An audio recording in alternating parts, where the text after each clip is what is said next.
sis to sis. Hi everyone, welcome back to Sis to Sis. So glad you could join us again. Today we're going to be talking about sisterhood stroke brotherhood, as we think it's more or less, it's very different, sisterhood to brotherhood, but more or less it's the same kind of guidelines to be part of a sisterhood or a brotherhood. It's basically all about your open, honest relationships you can have with brothers and sisters, and not your relatives, but brothers and sisters within your community. And the reason why we split it into sisterhood and brotherhood is because we're not talking about how that works together as male and female, but how sisters support sisters and how brothers support brothers, especially in these times where you need to have your own community around you, whatever your community looks like. Definitely. And I think sisterhood, also when you look at it, it's sort of the bonds that you have, as you said, with sort of other females in your friend circles, the people around you that support you in a non-competitive way, helping to build each other up through successes, through raising children, through launching businesses, all the things that we are focusing now with everything that is going on in the world. It's about strengthening those unions, supporting one another and getting us to sort of the finishing post.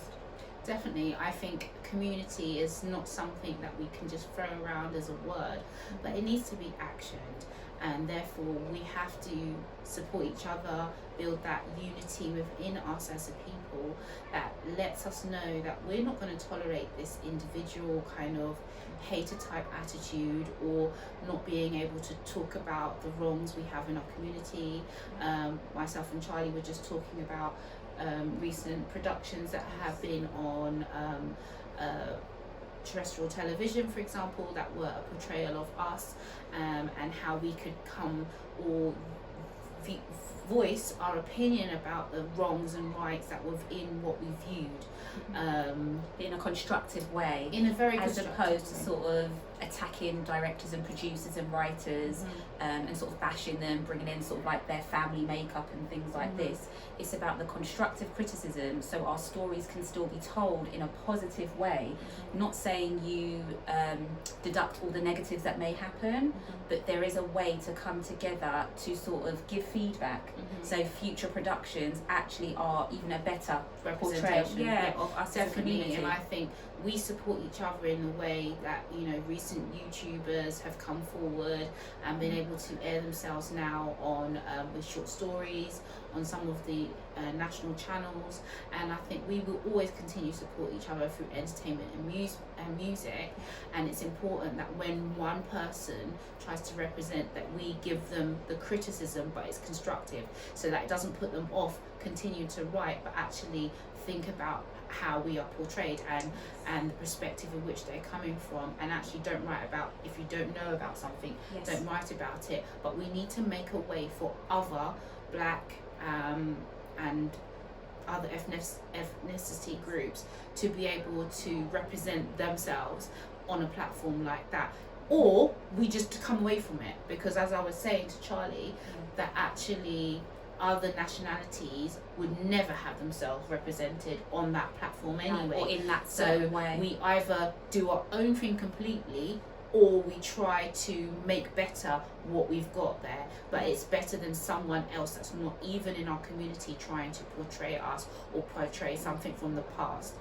Things might not have looked as they were portrayed, but there's a way of us putting our perspectives across. And actually, when the research was being done for some of these things, we should be a part of that, and we should make sure that when these consultations are held, when before writers and directors and editors even put their work out, that we are in these, because they do hold conferences, they do hold open forums which you can have your voice in at what's going to come out in the future. So look for those things, and we have to be proactive in how we're represented. And I think that also goes for certain activism or certain community projects. Rather than sort of wait to see what somebody else does and then bash them, it's about being involved in the process, having your input, so then there is that sort of, you know, that inclusion of your story being told. It's no use bashing whether it's writing or productions and things like that, community projects, when actually you can be involved, whether it's on the frontline or whether it's in a production process. Yeah. We can all be involved, and I think our children need to see that unity. They need to see a true account and a portrayal, but our children need to see brothers and sisters, or sisters getting on and brothers getting on. They need that. Our children need that safety net where they know that there is a village still out there. If you sort of are misbehaving and, you know, your mum's friends see you, they should be able to tell you what your child was doing, not be fearful of how your child may react or how that may turn out, or the mum themselves saying, don't tell me about my child. There still needs to be that unity amongst sisters and amongst brothers.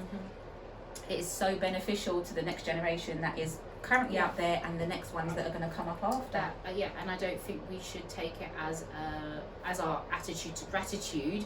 That, you know, still it's more looking at this moment to say we have so much talent within our sisterhoods and within our brotherhoods, especially when it comes to spoken word, written word, performing arts, that actually this is a time now where if we don't like what's out there, we can make our own, we can challenge, we can write, and we support each other so that it goes forward, because they cannot ignore the numbers. So if you put something out there and people support you, and they see that support is going to bring in numbers for them, and they're going to be able to broadcast to a larger number, then they're going to come on board.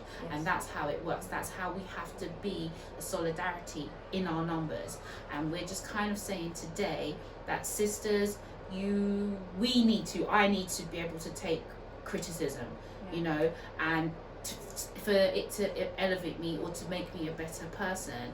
And that's something that's kind of missing in our society, not just our cultural society, but as society as a whole. People do not say, actually, I don't think you should XYZ, I don't think you should get divorced without counselling, or I don't think you should, you know, give up on your children, your partner, or whatever. I think we have to be able to have these conversations, say, have you tried this strategy, or have you... I'm not talking about listening to naysayers and listening to people who have things wrong in their life. I'm talking about people who obviously have experience, knowledge and wisdom, to go to those people, the people in your village, the elder ladies, the elder men, for advice. If you're a woman, seek advice from people who have lived, from people who have had positive outcomes in their lives, or overcome certain things. Like, you shouldn't, we have this thing like, you should be ashamed if you've been through a depression, or if you've been in a violent relationship, or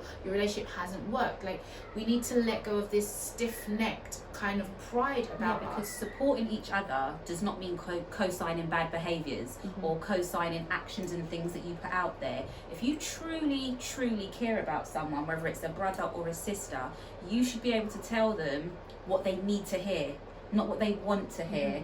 Allowing people to continue with bad behaviours and bad actions actually in the long run damages everybody.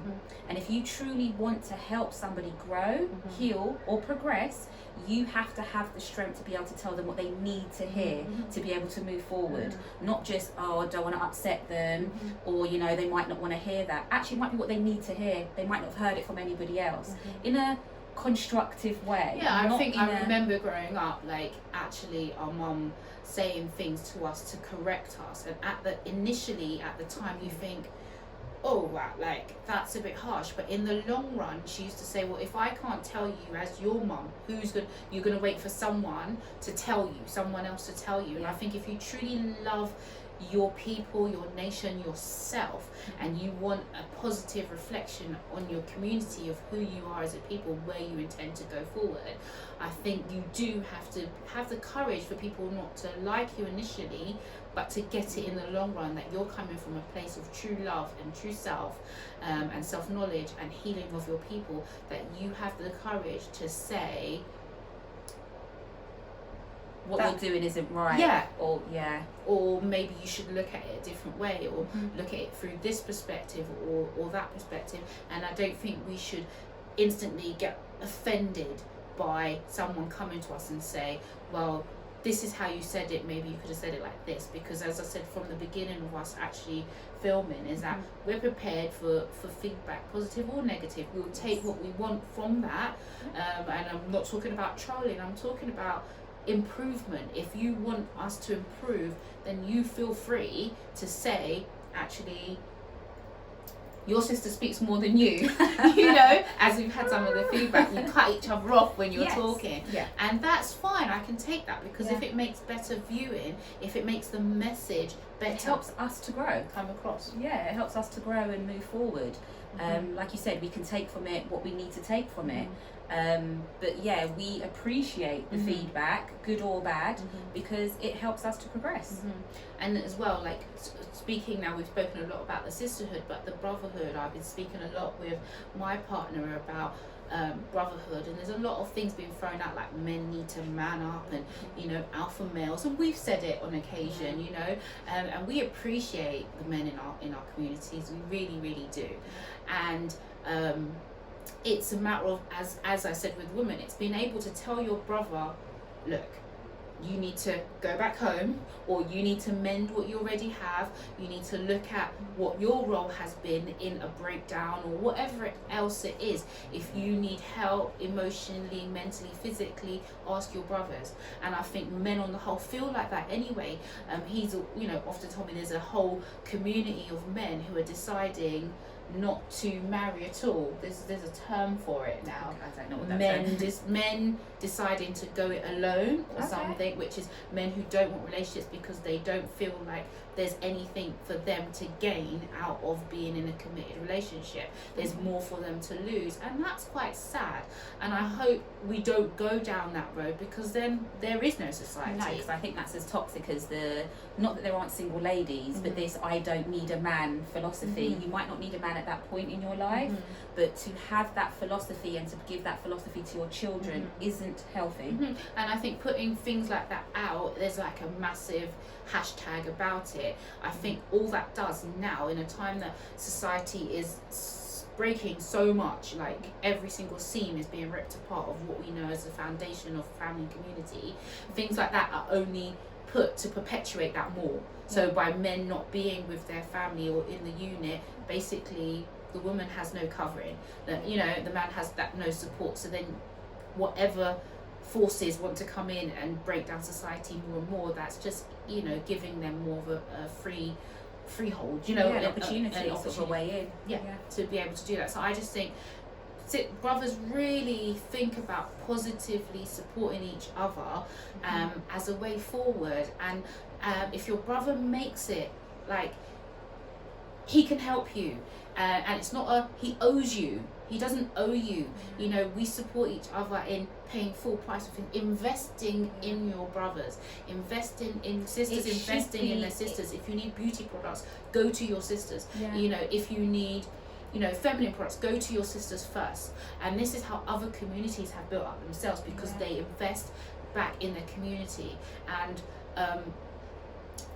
that's just the way giving forward. opportunities to the next generation. You know, if you start a business, look to hire youngsters in your own community. It's about kind of helping one up, and then that one sort of putting their hand back to reach up. It's all about that. As we said, it's not about competition. It's not about sort of side-eyeing someone who may be a little bit more successful than you, or may have reached a level before you. It is about oneness. That's what it's about. It's about oneness.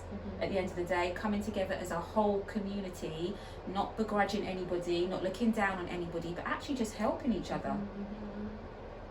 So, food for thought.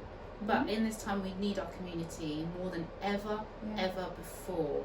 And we need the safety in numbers, the voice, if we're all together, The voices of reason. the prayer, if we all pray for the same thing at the same time, and to just be in sync with each other. And I just think loving yourself as who you are, you know, who God has made you, or how you've come to this world, loving yourself and your brothers and sisters, please just let's give it our best shot. You know, it's going to be difficult because there are such a large number of us who are coming from trauma, but we can help each other heal. We can only help each other heal. And if you can heal, you will help others heal by your example, not just by your words. When people can see your actual journey and see where you've gone from and where you are at now, it is a shining lighthouse to show others to the light of what can be done.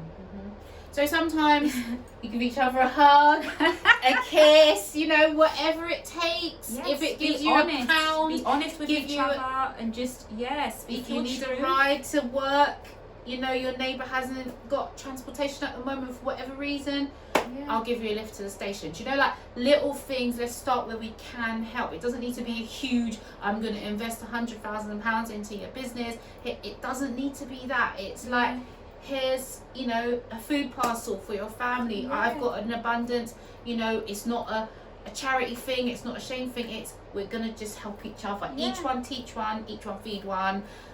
Pull each other up, literally. Let's have a go, please. And just thank you again for joining. Thanks for all the support you give us. It can only help us to help more people. So thank you so much. Thank you. Much appreciated. As always, gratitude. So grateful for you guys. Yeah, so sisterhood and brotherhood, key words for this month really.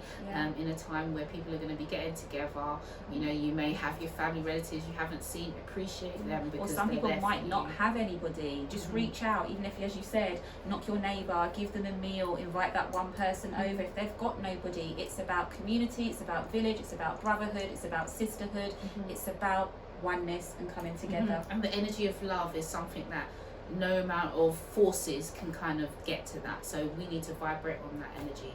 So sister sis, till next time, love you, bye.